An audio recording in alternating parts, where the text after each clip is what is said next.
Hello, donc petit point sur l'avancement de la salle de bain à Fournes. Donc là, ici, très joli carrelage, imitation bois, chevron, c'est très très joli, c'est très ressemblant, le veinage du bois est très varié, on ne retrouve pas des dessins un peu partout similaires, parce que chaque carreau est différent. Alors là, j'ai essayé une nouvelle technique pour avoir des joints bien plats entre les carreaux. Voilà, c'est nickel. C'est un système de câbles. Euh, Ici, on voit la une. Voilà. Ça vient se mettre en dessous de chaque carreau. Hop, on met une cale ici en coin qui vient coincer et lever les carreaux et les pincer entre eux.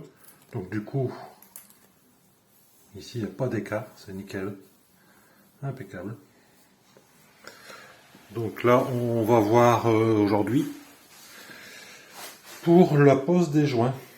Donc ça, après, cette partie-là, il faut la casser. Ça, on peut la récupérer. Pour le faire, c'est simple. Hop.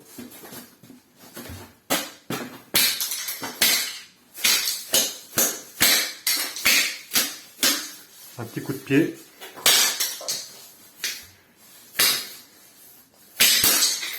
Et voilà. Et donc là, il ne reste rien. C'est impeccable. Parce qu'en fait, le système est fait pour que là, ça se casse à la base. Je sais pas si j'arrive à faire une mise au point là. Peut-être sur mon pantalon.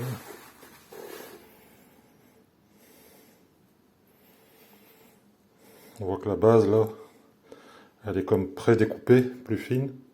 Donc dès qu'on donne un coup, ping, ça casse. Voilà, et on va faire les joints.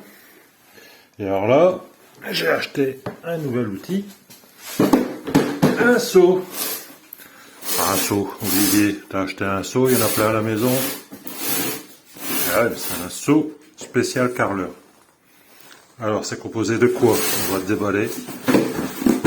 Unboxing comme on dit. Une grille. Bon, c'est un peu bébête, hein, mais si, tu vas voir, c'est utile. Des rouleaux d'essorage. Une taloche éponge. Ici, une taloche pour faire les joints. Ici, des roulettes pour mettre en dessous du seau. Cool. Et voilà. Alors, j'explique. Quand on fait du nettoyage de joints, dans l'eau, il y a un mélange de ciment et d'eau. Et quand on prend l'éponge et qu'on essore, le ciment tombe au fond et l'eau reste en surface. Donc, le but de cette petite grille, c'est donc d'avoir notre éponge toujours sur la grille et le ciment va tomber en dessous. Donc là, j'ai toujours de l'eau et pas de l'eau cimentée. Après, les rouleaux, il faut les accrocher comme ça. Ici, ma spatule à joint, je vais déposer mon joint et je vais pouvoir bien racler comme ça de chaque côté. Voilà. Donc ça, c'est une petite mousse là. Et après, une fois que mes joints auront pris un peu, j'ai mon éponge. Je vais tremper dans l'eau pas trop cimentée. Et après, essorage de l'éponge. Et là, j'aurai une éponge juste humide pour nettoyer le dessus du carrelage sans mouiller trop le joint. Top ça. Allez, on essaye. La pose des joints, donc là c'est un coloris un peu beige. Là il fait un peu rosé, mais en séchant il va devenir plus blanc.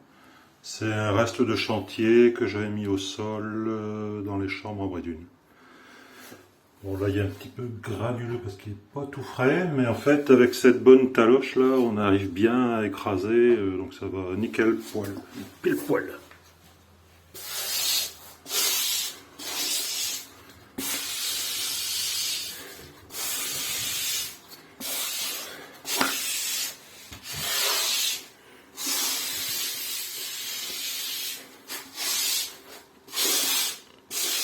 On racle bien, on fait bien pénétrer dans tous les joints, on écrase.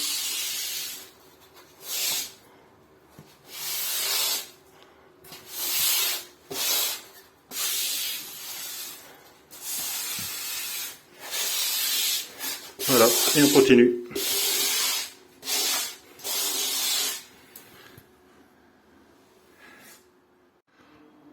Voilà, donc les joints ont été faits à peu près il y a une petite demi-heure, ça commence à sécher, et on voit un petit voile blanc là qui est en surface. Donc maintenant c'est le rôle de mon seau et de mon éponge. Donc on va tester ça. Hop! Là elle est bien trempée, elle pose sur ma grille. Hop! Un petit coup sur mes rouleaux. Hop!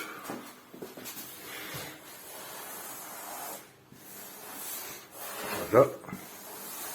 Au travers des joints.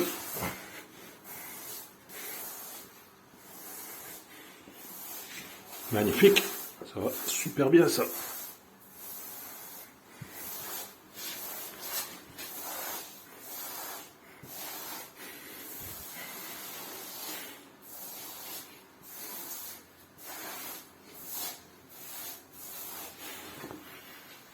Oh, mais c'est joli comme tout ça, magnifique.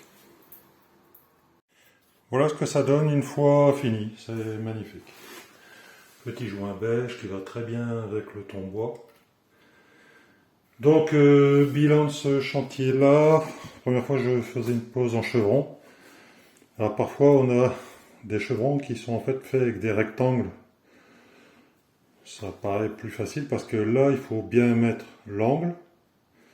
Et ici, on a un carreau gauche et un carreau droite. Donc ici, j'ai tout découpe. Je peux en faire deux dans un carreau. Par contre, ici, ben là, c'est à chaque fois un carreau qui est consommé. Et chaque boîte est composée de un gauche et un droite. Donc ça peut potentiellement poser des problèmes de consommation, de chute. Là, ici, je vais en avoir plus. Je vais en avoir plus de ce côté-là que de ce côté-là. Donc l'idée après, c'est de poser le receveur de douche, 80 par 1,20 m. Donc là, l'écoulement est déjà préparé, hop, ça descend à l'étage inférieur. Là, j'ai déjà mis un petit apprêt pour recevoir une petite membrane d'étanchéité. C'est un genre peinture latex qui va venir faire l'étanchéité du placo. Et donc après, il y aura paroi de douche ici. Voilà, ça c'est prochain chantier. Allez, bisous.